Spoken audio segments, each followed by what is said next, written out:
High students, কেমন আছো তোমরা? আজকে আমরা ভোক্যাবসের ওপরে আরেকটা ক্লাস রাখবো। আগের দিন আমরা সিপিওর ওপরে একটা এসএসসি সিপিও তোমার একটা সেটের থেকে কোশ্চেন করিয়েছিলাম, কিন্তু সেটা অন্য একটা টপিকের ওপর। আজকে আমরা সিজিএল থেকে নেওয়া এবং বিভিন্ন পরীক্ষায় কম্পিটিটিভ পরীক্ষার সব থেকে ভালো একটা বিষয় আজকে আলোচনা করব। বেশ কিছু ইডিয়ামসের মানে আমরা করব। আমি সমস্ত টপিক ধরে ধরে পড়াবো, তবে এগুলোর ক্ষেত্রে ভোক্যাবসগুলো আমরা এক্সাম ওরিয়েন্টেড ক্লাসগুলোকে নিয়ে ডিসকাস করে দেবো। তাহলে অসংখ্য কোশ্চেন আনসার আমরা ক্লাসে আলোচনা করতে পারবো। আর পরীক্ষাতে তো আমাদের এগুলোই লাগবে, তাই না? তো ইডিয়ামসের ক্লাস যেটা আজকে আছে, ক্লাস 1 ইডিয়াম অ্যান্ড ফ্রেজেস, সেটা শুরু করব। ইডিয়ামের ক্ষেত্রে একটা কথা আছে, যেখানে আমরা প্রত্যেকের একটা ঝামেলা থাকে, ওয়ার্ডের মানে খুঁজতে চাই, খুব ভুল করি। কেন? দেখো, ক্যাটস মানে কি? বিড়ালরা। ডগস মানে কি? কুকুরেরা। তাহলে ক্যাটস অ্যান্ড ডগস যদি বলি, তখন কিন্তু কুকুর বিড়াল হয় না, তখন কিন্তু সেখানে হয়ে যাচ্ছে কি, ক্যাটস অ্যান্ড ডগস বলতে আমরা জানি যে মুষলধারে বৃষ্টি। আবার ক্যাট অ্যান্ড ডগ লাইফ মানে হচ্ছে একটা কোয়ারেলসাম সিচুয়েশন, বা যেখানে ঝগড়াঝাটিপূর্ণ একটা অবস্থা। তাহলে এইগুলোতে আমাদেরকে কি করতে হবে বলো তো? পড়ার সময়তে একটু গল্পের ছলে, মজার ছলে হোক, পড়ে নিয়ে মনে রাখতে হবে, মুখস্থ করে নিতে পারো। ঠিক আছে? তো আমরা এক এক করে ইডিয়ামগুলো একটু করি, দেখি কতগুলো আছে। ওকে, চলো। নাম্বার 1 আছে, দেখো, অল আইজ। অল আইজ শব্দটার মানে কিন্তু সব চোখ নয়। এখানে তো আর আমরা মা দুর্গাকে নিয়ে আসতে পারি না, যা, বা হয়তো রাবণকেও নিয়ে আসতে পারবো না, যা 10টা মাথা তার 20টা চোখ। অল আইস মানে কি আমরা জেনে নেব, কিন্তু জেনে নেওয়ার আগে আমাদের একটা কাজ আছে। সেটা কি বলতো? আমরা একবার কোশ্চেনের যে সাথে যে আলোচনা করার সময় আমরা যে তোমার লাইনটা পাচ্ছি, সেন্টেন্সটা, সেটা পড়ে নিই। Jayanti is watching the final match with all eyes মানে কি? তাহলে অল আইজ মানে কি?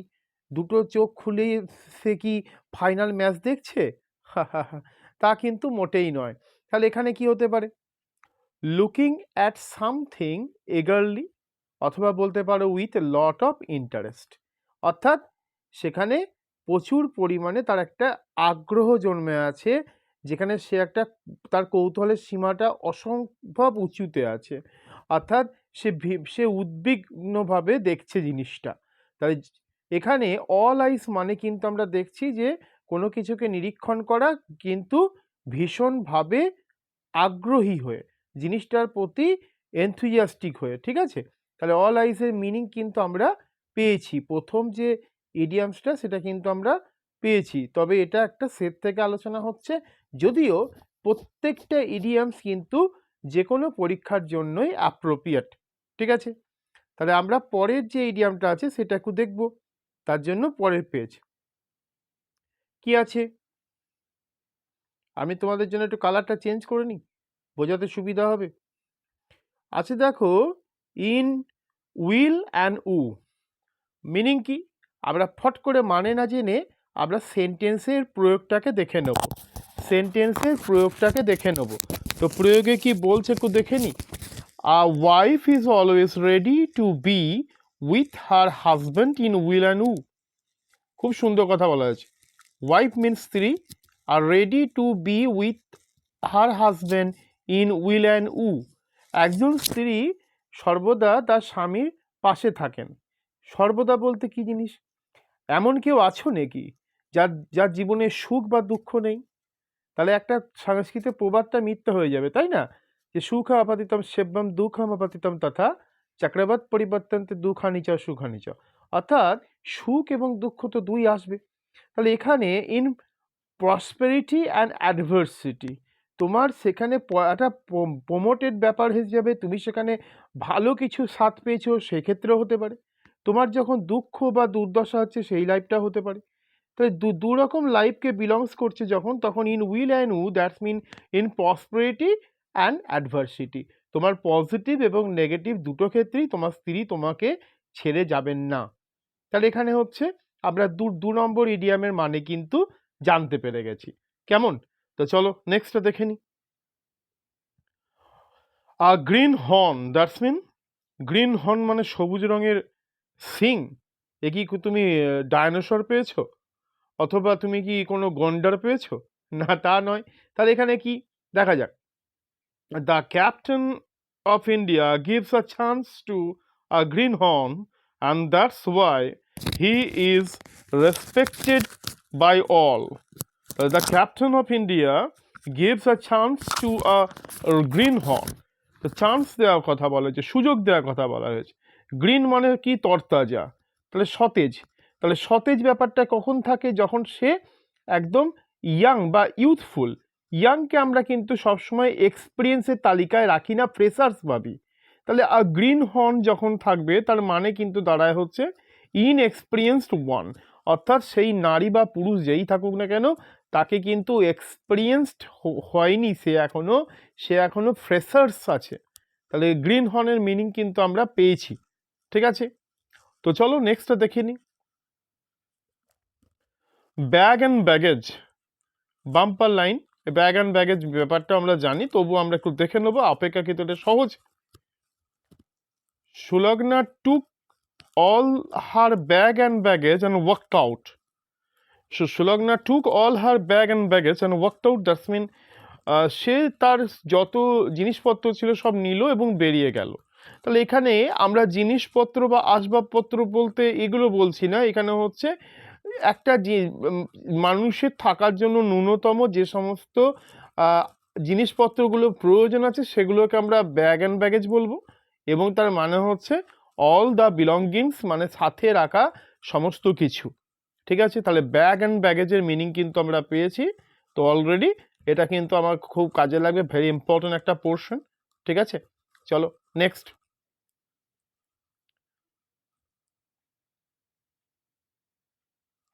A skeleton in the cupboard, that's mean a skeleton in the cupboard।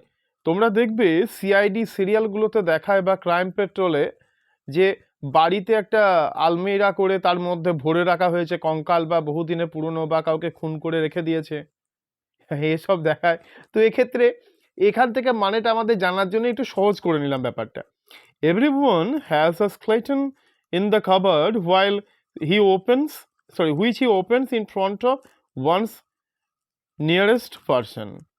একজন ব্যক্তি, সে নারী বা পুরুষ যেই হোক না কেন, তার কিন্তু কিছু গোপন তথ্য থাকে, যেটা সে তার খুব কাছের বা পছন্দের বা একদম নিয়ারেস্ট কোনো ব্যক্তিকে কিন্তু সে বলতে সাহস করে বা বলে।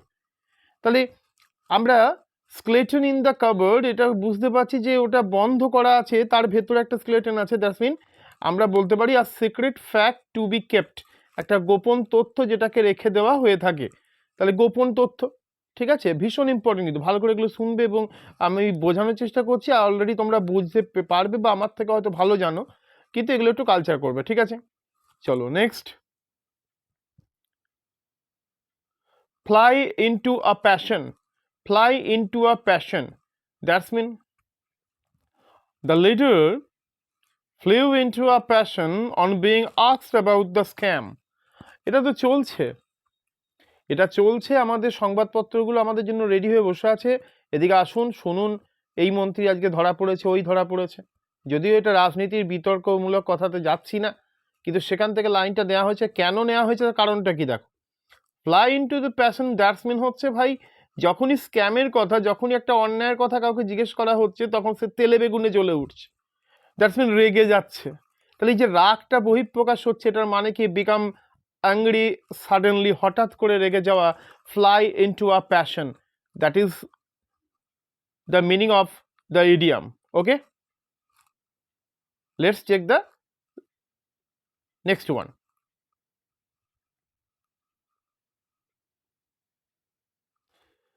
wreck one's brain, that's mean Saurabh wrecked his brain to find out where his anisar would marry। তো দেখো এটা এটা আমার একটা প্রিয় ছাত্রকে নিয়ে লেখা। তো হচ্ছে ও এটা টার্গেট নেয়, মানে তোমরা বুঝে গেছো যে ভাই কোথায় স্যার বিয়ে করবে ও খুঁজে পাচ্ছে না, মানে স্যার কবে বিয়ে করবে, কোথায় বিয়ে, আমার পিছনে খুব লাগে। তো এটা একটা মজা করে দিলাম, আমাদের মিনিংগুলোকে খুব ক্লোজ বা নিজের ব্যাপার নিয়ে যদি আলোচনা করি তাহলে মিনিংটা খুব দাঁড়িয়ে যায় ভালো, সেই জন্য আমি দিয়েছি। তাহলে wreck one's brain, that's mean think very hard, ভীষণ রকমের মানে চিন্তা করা, ঠিক আছে। তো সেইটা নিয়ে মানে কোচলে কোচলে বেড়ানো অ্যাকচুয়ালি। তো সেই মিনিংটা এখানে দাঁড়াচ্ছে তোমার wreck one's brain, that's mean think very hard. Okay, now the next one, to smell a rat.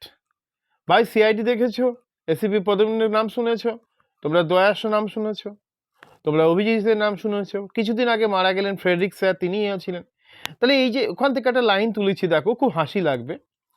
ACP always said to দয়া, I smell a rat in all cases, বলে না দয়া কুছ তো গড়বড় হ্যাঁ।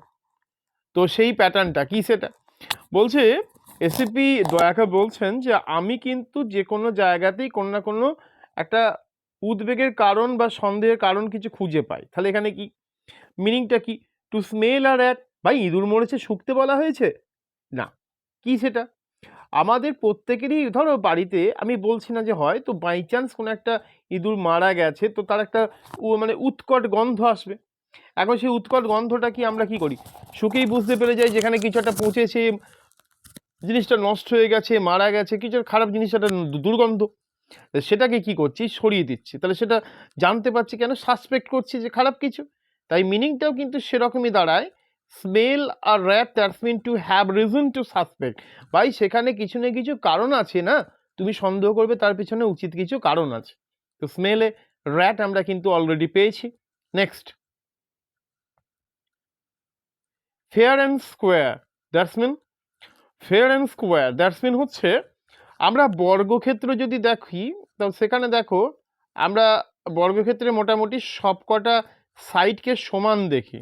তাহলে সবকটা সাইড সমান মানে ভাই এ কম বেশি নেই কোনো দিকে। আচ্ছা, ফেয়ার অ্যান্ড গ্লো বা ফেয়ার অ্যান্ড লাভলি পরে একটা আগে একটা মানে ব্যাপার ছিল, একটা নাম ছিল একটা কিছুর প্রোডাক্টের, তো সেখানে ফেয়ার শব্দটা কিন্তু পরিচ্ছন্ন। তাহলে ফেয়ার অ্যান্ড স্কোয়ার মানে হচ্ছে দেখো এটা বলতে পারি আমরা যারা সৎ হয়, সেই ক্ষেত্রে যেমন দেখো my father has রেয়ার্ড all of us fair and square, আমার বাবা আমাদের সবাইকে সততার সঙ্গেই মানুষ করেছেন বা বড় করেছেন। তো সেই জায়গায় আমি এখানে আমি আমার বাবার কথা বলছি, প্রত্যেকের ক্ষেত্রেই তার বাবা হচ্ছেন শ্রেষ্ঠ, তাহলে সেক্ষেত্রে সেটা। তাহলে এখানে ফেয়ার অ্যান্ড স্কোয়ার মানে কি, দ্যাটস মিন হচ্ছে অনেস্টলি, সততার সঙ্গে, ঠিক আছে। তাহলে মানে জানতে পেরে গেছো already. Let's check the next one,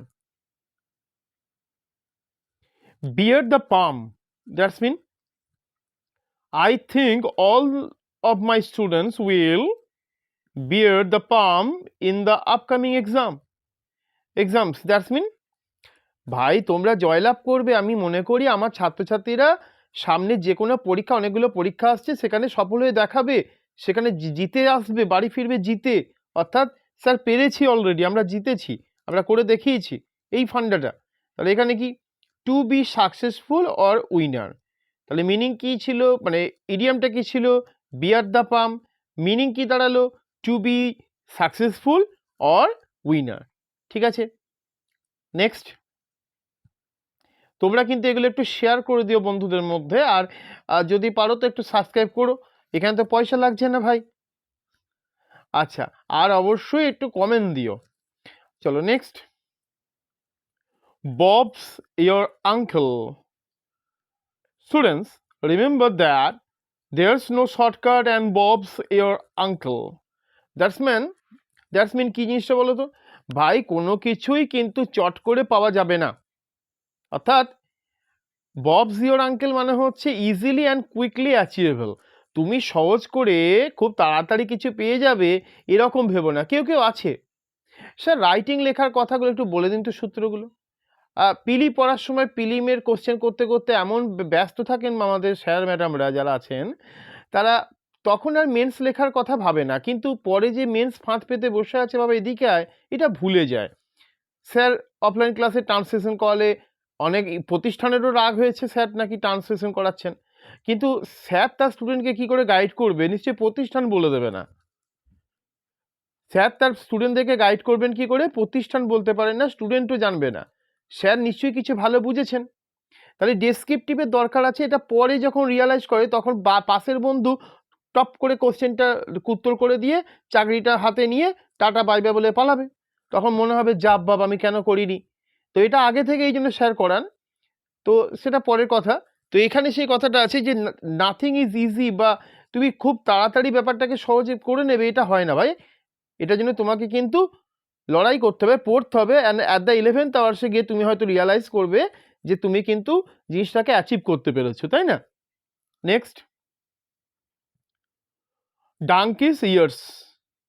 ডাঙ্কিস ইয়ার ব্যাপারটা খুব মজার। I have been studying for donkey's year. ভাই আমি অনেক দিন ধরে পড়ে চলেছি, তবু জব হচ্ছে না স্যার, এরকম ব্যাপারগুলো হয়। তো ধৈর্য হারালে হবে না, লড়াই চালাতে হবে।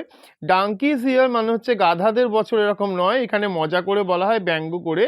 তো এটাকে মেয়েদের ক্ষেত্রেও বলা যায় যে 18 মাসে বছর বলা হয়, সেখানে ওই বলবে যে সাজুগুজু করতে টাইম লেগে যাচ্ছে, বেরিয়ে আসবে যখন সেই সর্ষে, তার মানে লং টাইম, দীর্ঘ সময়। Next, Himalayan's blunder. That means the official removed his because of a Himalayan blunder. That means very serious mistake or error. Very serious mistake or error. বলা হচ্ছে the officer removed him. Officer তাকে তাড়িয়ে দিয়েছেন। কেন তাড়িয়ে দিয়েছেন? কারণও আছে না, সেটা হচ্ছে একটা বড় রকমের ভুল বা ত্রুটি করে ফেলেছে, এটা হচ্ছে হিমালয়ান ব্লান্ডার। তোমাদের একটা কাজ থাকতে কমেন্ট সেকশনে গিয়ে হিমালয় ব্লান্ডারের আর কোনো ইডিয়াম যদি পাও একটু আমাকে কাইন্ডলি কিন্তু একটু বলবে, ঠিক আছে? কাইন্ডলি কিন্তু একটু বলবে, কমেন্টে একটু জানাও দেখি। Next, Latin and Greek.